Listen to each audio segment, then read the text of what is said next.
Olá amigos investidores, estamos de volta para mais um vídeo. No vídeo de hoje a gente volta a falar de forma extraordinária, excepcional e rapidamente do Fiagro Rura 11 da Itaú Asset. A gente vai trazer para vocês a leitura desse relatório do mês de setembro, o melhor de todos os tempos, do Rura 11. Se liga nessa informação importante, daqui a pouquinho eu vou mostrar por que esse é o melhor relatório de todos os tempos do Rura 11. Mas antes de entrar na leitura do relatório propriamente dito, a gente vai trazer alguns números, algumas informações importantes para você sobre o fundo.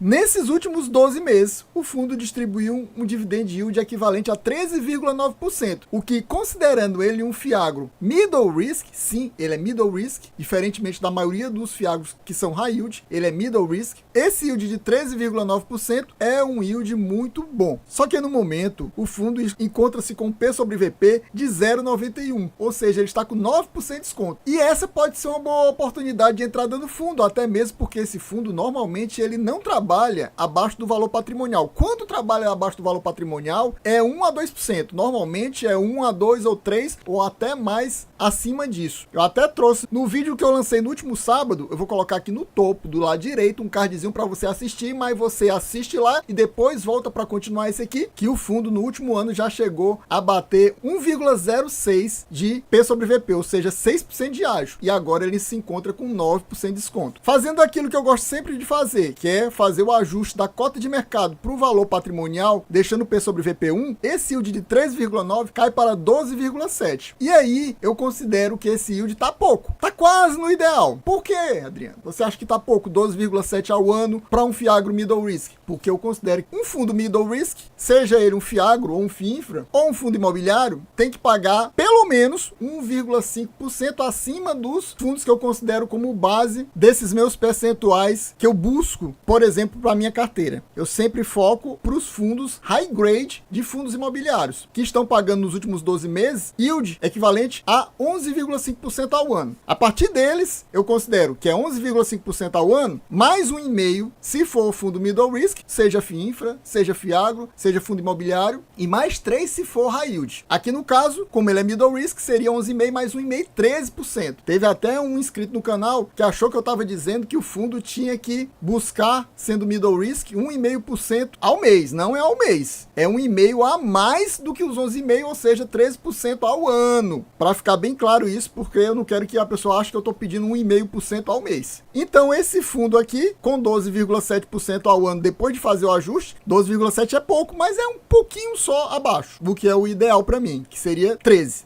no mínimo. Então ele tá só um pouquinho abaixo. Nesse mês, e se eu não me engano, no último mês também, ele tá pagando 10 centavos. E esses 10 centavos nesse mês corresponde a um yield do mês de 1%, o que é um yield ok para fundo middle risk. Por quê? Os fundos high grade estão pagando entre 0,85 e 0,90. Então esse yield de 1% é um yield ok para mim. Entrando aqui na leitura do relatório do mês de setembro, a gente já começa com esses números aqui, falando do valor patrimonial, que no final do mês de setembro era R$10,04, atualmente está R$10,02, quase a mesma coisa, não mudou quase nada. Em relação ao valor da cota de mercado, caiu muito, aqui era R$9,85, atualmente está bem abaixo disso, está praticamente R$9. E por que caiu tanto, Adriano? A gente vai falar disso daqui a pouquinho. O fundo conta com patrimônio líquido de 1.607 milhões, o número de cotistas dele é bom, muito bom até, 86 mil, e agora a gente vai ver por que o fundo caiu tanto e está com uma cota de mercado pouco mais de R$9,10. É exatamente por isso que a gente veio aqui nessa página. Eu não vou ler tudo, vocês estão vendo as minhas marcações, eu vou focar nessas marcações, mas se você tiver interesse em ler tudo, tintim por tintim, você dá uma pausa e lê. Primeiro, o fundo encerrou o mês de setembro com 100% do patrimônio dele alocado em créditos do agronegócio, que é o foco dele mesmo. E eles continuam com a carteira diversificada, e isso é verdade. A gente vai ver daqui a pouquinho como a gente já vem vendo nas últimas leituras dos relatórios. No mês, eles não tiveram nenhuma nova alocação na carteira, mas eles fizeram exchange. Exchange seria uma troca, só que ele não deixa claro por quem ele fez essa troca, de um CRA solúbil. Na realidade, ele não tinha esse CRA solúbil, é o que dá a entender, a gente vai ver nesse relatório. Vocês estão notando um detalhe aí, ó, ele tá colocando CRA solúbil. Olha aí, CRA solúbil, fica a dica para vocês. Ele dizia qual era o nome do devedor antigamente? Não, ele dizia um produtor de soja do estado do Mato Grosso. E agora, ó, solúbil, uma devedora conhecida da gente porque ela deve a quase todos os fiagros da face da terra. Tomara que nunca dê problema, mas se der, ela vai afetar assim, tipo uns 10 a 12 fiagros ou mais. Por que caiu tanto o valor da cota? Exatamente por causa desses três problemas que a gente vai ler para vocês. Esse Consentini. O fundo possui uma exposição de 3,3% do patrimônio líquido, ou seja, uma exposição relativamente pequena, bem ok, está abaixo daqueles 5% que eu considero o ideal. Esse devedor encontra-se com dificuldades financeiras, ele tem uma dívida total de 700 milhões, meus amigos. É uma dívida muito grande para um produtor rural. Eles já tinham mencionado isso na carta do mês passado, realmente tinham mencionaram recentemente, a gente viu nesse vídeo do sábado, para quem não viu, veja, e eles estão buscando soluções para conseguir receber o pagamento dessa dívida. Nas últimas semanas, estivemos nas fazendas conversando diretamente com o produtor. Eles estão querendo resolver de forma amigável e não ter perdas para o fundo, mas eles já estão preparados para cenários adversos e um potencial pedido de proteção judicial. Mas, segundo eles, esse pedido de proteção judicial não atinge o fundo. O fundo possui garantia de alienação fiduciária de terra, em termos de CRA, o melhor tipo de garantia, e essas terras equivalem a um valor de 130% do valor do crédito que o devedor deve ao fundo, e eles dizem que não estão sujeitos aos efeitos de uma potencial recuperação judicial, uma RJ. Em relação ao Portal Agro, eles têm uma exposição pequena, de 0,9% do patrimônio líquido, abaixo de 1%. Esse aqui já entrou com um pedido de recuperação judicial, o outro ainda não, mas esse já entrou. Só que os devedores, na realidade, dessa dívida, não é o Portal Agro propriamente dito, diretamente. São devedores, que são produtores rurais, que são clientes dessa revenda Portal Agro. É mais ou menos, para vocês se situarem, o caso lá do Snag. O Snag tem um CRA gigantesco, que o nome é Boa Safra, mas na realidade não é a Boa Safra que deve. Quem deve são os produtores rurais, que são clientes da Boa Safra, que pegam as sementes da Boa Safra e plantam. Ou seja, apesar do CRA estar como se fosse o nome da Boa Safra, não é a Boa Safra que deve. É um crédito totalmente pulverizado. Lá são dezenas de produtores rurais que devem esse CRA. E aqui também é quase como se fosse a mesma coisa. Eu não sei qual a quantidade de produtores rurais, mas são vários produtores rurais que são clientes da revenda, que são realmente os devedores desse CRA aqui do Portal Agro. Ou seja, eles não possuem um crédito corporativo direto contra a Portal Agro. E detalhe importante que ele cita aqui no final. No dia 30 de agosto, recebemos o valor integral da amortização de principal e juros prevista no termo de securitização, sem atrasos, bem como também a amortização extraordinária de um adicional no dia 19 de setembro, ou seja, posterior a essa primeira data, do saldo restante de recebíveis, já após o pedido de recuperação judicial, o que mostra que tem uma robustez da estrutura e que eles não são afetados por essa recuperação judicial do Portal Agro, ou seja, está 100% adimplente. A princípio, segundo eles, não tem problema. O problema pode ser o Consentini, que ainda não é, mas pode ser que se torne. Portal Agro não. E tem o terceiro problema, AgroSim, que é um braço de um produtor rural que o grupo pediu recuperação judicial no final de 2023. A gente já veio falando isso em relatórios anteriores aqui do Rural 11. A gente já falou sobre isso aqui. Aí eles falam que já mencionaram algumas vezes nas cartas mensais. Carta mensal, na realidade, é o relatório gerencial. E esse problema foi completamente resolvido. Ele tinha 1% do fundo e assinamos a venda com recebimento na primeira semana de outubro, ou seja, na semana que se passou. Basicamente tá ok isso aqui, mas a gente vai ver que ainda tem nesse relatório gerencial, porque esse relatório gerencial é de setembro. Essa venda aqui aconteceu basicamente agora de outubro. Então só no próximo relatório que a gente não vai ver mais AgroSim no portfólio, na carteira do fundo. E eu gostaria de aproveitar esse momento e perguntar para você. Você possui Rural 11 na sua carteira? Tá pensando em colocar ele agora na sua carteira, aproveitando esse momento que ele tá em queda por causa desse cenário aqui adverso e esse desconto de 9%? Ou você tá pensando mesmo em reduzir sua posição até zerar sua posição porque tá achando que ele tá pagando pouco ou tá querendo sair de Fiagro e ir lá para renda fixa? Me diga aqui nos comentários para trocar informação, trocar figurinhas. Me diga quais são os seus Fiagros, meus amigos, que eu direi quais são os meus. E meu amigo, se você ainda não é inscrito nesse canal, não perca mais seu tempo de forma alguma. Você tá perdendo seu tempo. Se inscreva agora mesmo. Não pense mais nada, se inscreva agora, deixa aquele likezão, também não pense mais nada, deixa o like antes de mais nada, ative o sininho para receber as notificações dos próximos vídeos o mais rápido que sair, e assim que você puder, você já assiste para ajudar o engajamento do vídeo. Dessa forma, o YouTube distribui para mais pessoas. E assim a gente bate a quantidade de views maior possível e dessa forma a gente garante mais um vídeo do Rural 11 do relatório do mês de outubro no iniciozinho do mês de novembro para vocês. E para complementar ainda toda essa informação aqui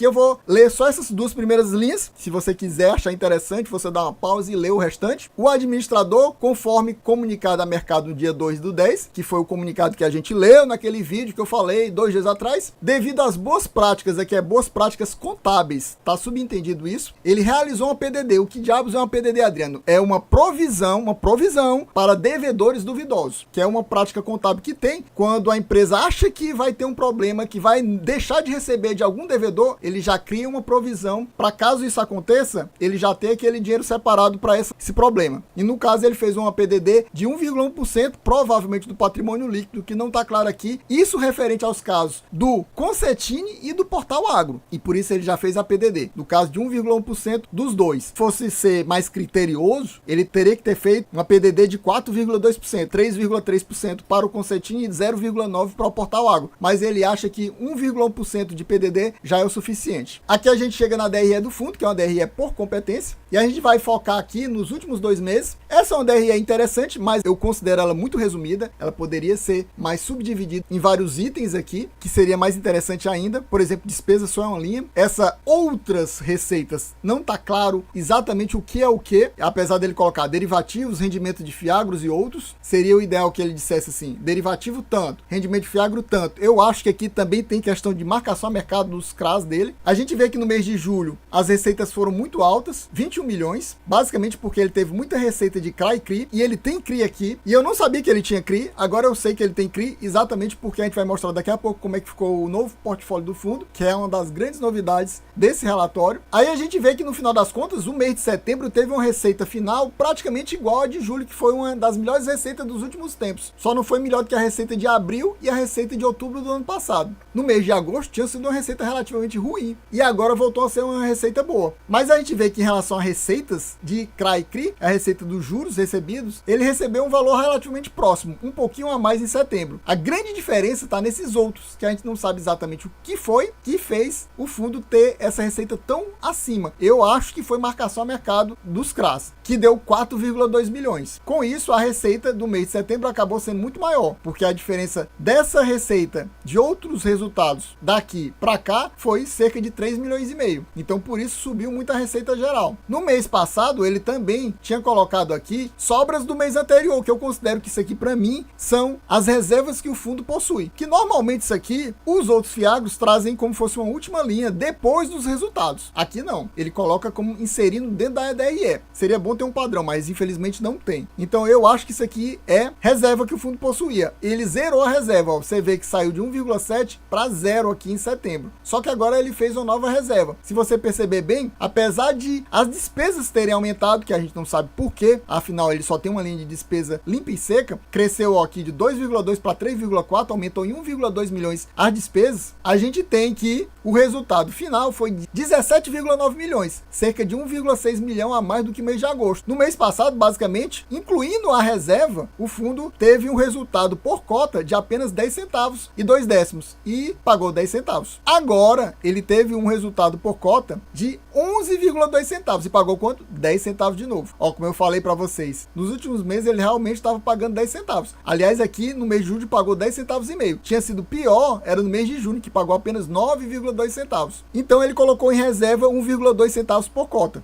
Olha aqui, nos devedores, no mês passado a gente tinha 61 e agora está 62. Eu creio que exatamente por causa da entrada via aquela exchange da Solúbio que ele falou, e nisso ele ficou com 62 devedores. A média é de 26 milhões por devedor. E aqui a gente chega na grande novidade desse relatório. A principal novidade, coluna de devedor, meus amigos. Antes a gente não sabia quem era o devedor. Agora a gente sabe. Agora ele está entregando os pontos. Ele desistiu daquela bobagem de ficar escondendo quem era o devedor do fundo. Agora tem uma colunazinha com devedores. Aí eu fiz o quê? Destaquei ali em roxo o maior devedor de todos, que é exatamente essa ROU. Essa ROU deve 6,2% do patrimônio líquido. E só tem esse craque da ROU. Apesar de ser o maior devedor, tá dentro daquele limite máximo que eu considero aceitável, né? Tá acima daquele limite que eu considero ideal, que é 5%, mas tá dentro daquele limite de até 8% que eu considero o máximo tolerável. É 100 milhões. Só que tem duas boas notícias aí. Primeira, a garantia é muito boa. Alienação fiduciária de terras. E segundo, a taxa da dívida é CDI mais 2,5. É uma taxa bem, para mim, high grade. Ou seja, é uma taxa tranquila de ser paga. Normalmente, quem paga com a taxa dessa é um devedor muito bom. Porque quando o devedor é aquele devedor arriscado, a taxa não é CDI mais 2,5 não, meus amigos. A taxa é mais ou menos CDI mais 5, CDI mais 6, mais 7, por aí vai. Taxa de CDI mais 2,5 é só para aquele devedor top do top. Normalmente um devedor muito confiável. Então, provavelmente esse devedor aqui, apesar de ser a maior dívida do fundo, é um devedor bem tranquilo. Por isso que ele só aceitou pagar essa taxa de CDI mais 2,5%. Em vermelho eu destaquei os 3 que estão com problema e os seus respectivos percentuais. Não vou comentar mais nada disso, que a gente já comentou demais. Em amarelo, eu marquei os devedores que eu conheço. Eu já vi esses devedores em outros fiagros, por isso que eu marquei eles. A Cibra, por exemplo, é aquele CRI que eu acho que é o único que o fundo possui. Que a Cibra tá também em vários fiagros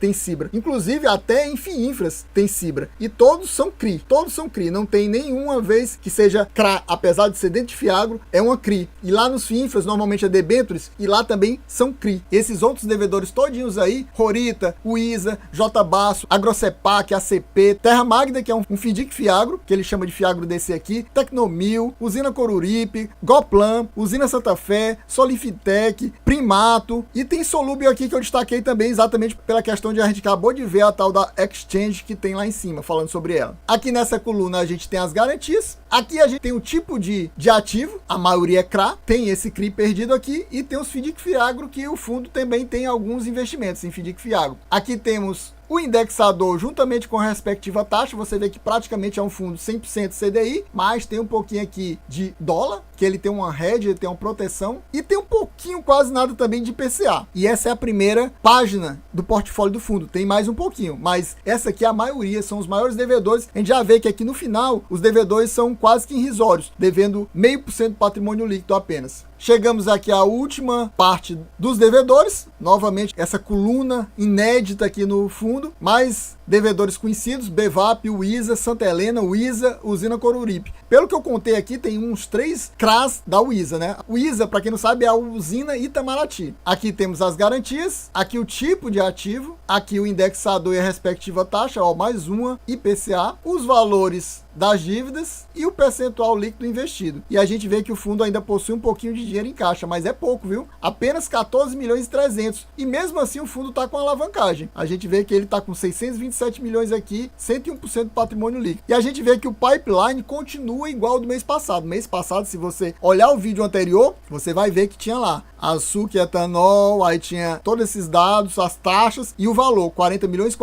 totalizando 80 milhões. Aqui é uma coisa, ou ele vai comprar esse pipeline aqui baseado em amortizações dessas dívidas que ele está recebendo, ou ele vai se alavancar mais ainda para conseguir fazer essa compra aqui desses 2 ativos aqui. Pessoal, então a gente vai ficando por aqui, espero que vocês tenham gostado. Quem gostou já sabe, se não for inscrito, se inscreva agora mesmo, não perca mais seu tempo de forma alguma, já deixe seu like, não pense mais nada, deixe seu like, ative o sininho e comenta aqui para ajudar a gente a bater a maior quantidade de views possível e desta forma estarmos trazendo novamente no início do mês de novembro a leitura do relatório do mês de outubro do RURA 11 da Itaú Asset. É isso aí, valeu, até a próxima e fui!